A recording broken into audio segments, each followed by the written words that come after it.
मिले थो खिले थो रुगो प्यार ॾे थो, न छिड़बूं न दड़का न का गार ॾे थो। अजब में अपैजी वियो लोकुसारो, सखा में सॼो माल भोतार ॾे थो। लॻे थो इलेक्शन क़रीब आई आहे, हयाती सुकल थी वई साई आहे। बुखायल उञायल ही पेरनि उघाड़ा, ख़ुशीअ में हू कुॾंदा ही चवंदा वञनि था इलेक्शन तूं सालनि में छो थी अचें पई, वॾे वक़्त खां पेट ख़ाली भरें पई। हलो शहर जे चौक ते आहे जलसो, ही होको घिटिन में ॿुढो ॿार ॾे थो। घरां मां तो निकिरां खणी पेन काग़ज़, हयातीअ में मूंखे वणी पेन काग़ज़। इलेक्शन खटण लाइ नंगर था हलनि पिया, भरियल पे देग ॾे दर बदर था वधनि पिया।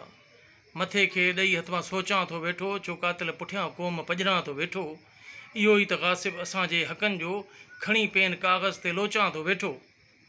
घणे वक़्त खां पोइ ही अंगन उघाड़ा, कठा थिया मुक़दर संवारण लाइ हिक जा। हक़ीक़त लिकाए हू वहशी दरिंदो, वॾो हाणे मिसकीन बणिजी हू आयो। फरेबी हू अॻुवाण स्टेज वेठो, ग़रीबनि न झूमियो न ताड़ो वॼायो।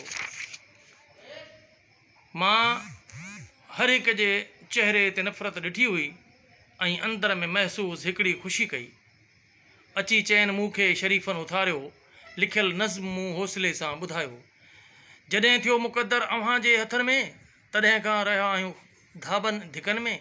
रखियो रोज़ रोज़ो ख़ुशहाली सुभाणे, ॾिहाड़ी बि गुज़री बुखनि ऐं ॾुखनि में।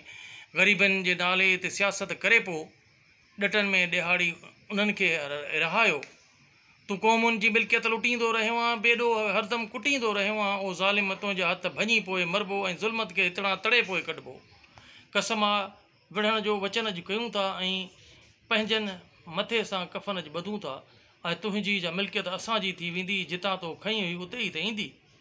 हुकूमत जी ख़ातिर तूं वेछा वधाया, ही सादा निमाणा तो इंसां विढ़ाया। कुधा तो कया कम शर्म अॼु अचे थो, हैवाननि खां वधि रत बशर जो वहे थो। तूं भाड़ी शराबी अयाशी हलियो वञ, मकारीअ जो सामान कुल्हनि ते खयूं वञ। कमीननि रज़ीलनि जे ताबे न रहिबो, ऐं हिकिड़ो बि चइबो न उन्हनि जो सहबो। नओं सिज उभारे असां अॼु अचूं पिया, ग़मनि जा निशान मिटाए अॼु अचूं पिया। ग़मनि जा मिटाए निशान अॼु अचूं पिया। मज़ूरनि ग़रीबनि ऐं मज़लूम नारियुनि हुकूमत करण जो कसम खयो हारियुनि। वधियो मूंखे मारण वॾेरनि जो माण्हू, ॾिनुमि कीन माहुम जो शहरनि जो माण्हू। वॾो हुल हंगामो थी बरपा वियो हो, वॾेरनि जो माण्हू न हिकिड़ो बचियो हो। लुचनि लोफरनि हुई डुकी जां बचाई, बुराई जे गॾिजी कयऊं सफ़ाई। न परमार ग़ासिब न ज़ालिम रहियो हो, मसा वारो सूरज बि बहकी पियो हो। अयामनि खां हलंदड़ रिवायत टुटी हुई, ऐं माण्हुनि जे चेहरे ते ॾाढी ख़ुशी हुई। मज़ूरनि ग़रीबनि ऐं मज़लूम नारियुनि हुकूमत जूं वाॻूं संभालियूं हारियुनि। असांजी ही धरती थी आज़ाद अमजद, किसो इनकलाबी रहे शाद अमजद।